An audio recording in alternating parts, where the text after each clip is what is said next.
last but by no means least, even in her corporate T-shirt, we've heard about measurements and baselines. So hopefully Mairead, talking through Carbon Planner, can give us some tools to help us achieve that. Right.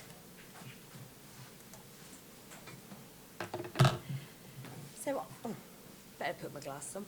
So I'm Mairead Taylor, and I'm delighted to be here to talk about Carbon Planner. It has been quite well trailed already, so I was going to cover off about why have NatWest created it, which I'll do a little bit, but I think that's been fairly well trailed by Maria and Stuart. Then I'll sort of talk to you about what it is and how it works, and there is a video. I probably will be the shortest speaker if that, as I know we're at the end of the day. Right. So, what is Carbon Planner? It's a digital end-to-end tool that helps you measure, evaluate and act on reducing your carbon footprint. It's for all businesses, but particularly at the moment focused on businesses 2 million turnover and above. It's been piloted by 1,000 customers.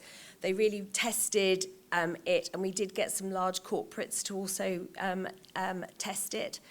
We will have a proposition for the less than 2 million quite soon, but we understand that they need a bit more support in actually gathering the data that's needed to sort of make the carbon footprint tool be more accurate for you. It will evolve. I equate it to an Apple iPhone. It's going to keep evolving. Every 6 weeks we're going to update it, and most of that will be based on user feedback. So we're really keen to get the feedback. For example, we've had it where there's some materials that weren't in the original planner tool when you were trying to work out your own carbon footprint, and so there was something in the construction industry to do with concrete that was missing, but we've been able to get that added in. So it's very important that users feed us in and say what they would like it to do. And as I say, this is why we are doing it, and I know that Maria touched on. So our biggest role is supporting our customers in helping them to transition, and that's our number one objective. And this tool is a free tool to help people do that. And it is also for customers and non-customers. It's important that I do say that. And no charge. So I've said really who it's for. This is where talking through slides never really works for me. So what there is in there is that you'll get an overview, then you'll get where you put in your data. We've got currently 9 categories, but again, we will evolve this. But currently, there's fuel and electricity, company vehicles, materials, refrigerant gas, water, waste, freight, business travel and employee commuting. And somebody did have a question about employee commuting, and I did think it was in there, so maybe we can pick up later. But we've got 9 categories, and it will give you, as I say, an overview. You input the data, it will give you a footprint, then you get the opportunity to input a target. So it can be your own target if you've already currently got one as a business. Or if not, we again have worked with the SPTI, so I know that's come up quite a lot, and we've used all their methodology and their models into our model. So it will then create a target that it deems fit to fit in with your business. Then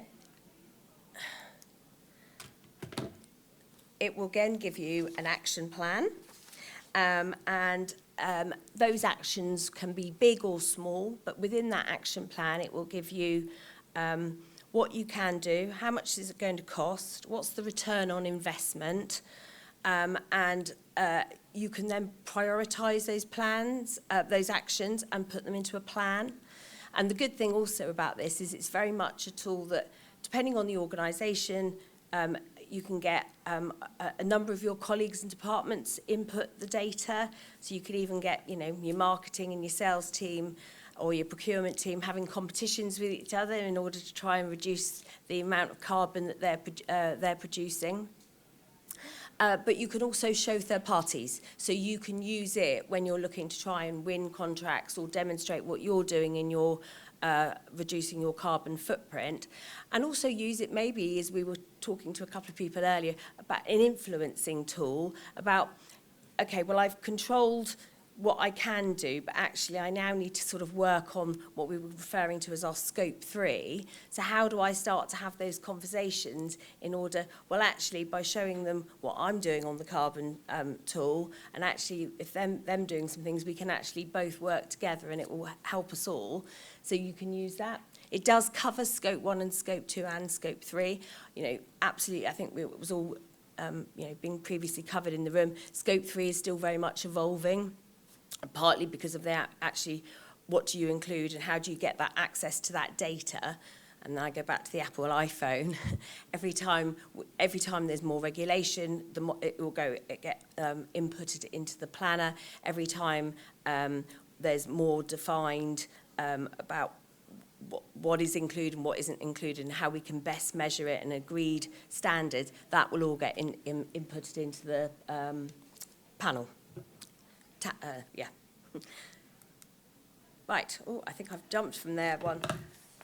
So I think that was probably, other than show you the video. Now I was going to have a bit of help on the link.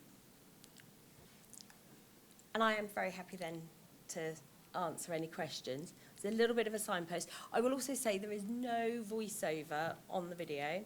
So those at the back might be peering to see the commentary, but it will sort of take you through of how it works.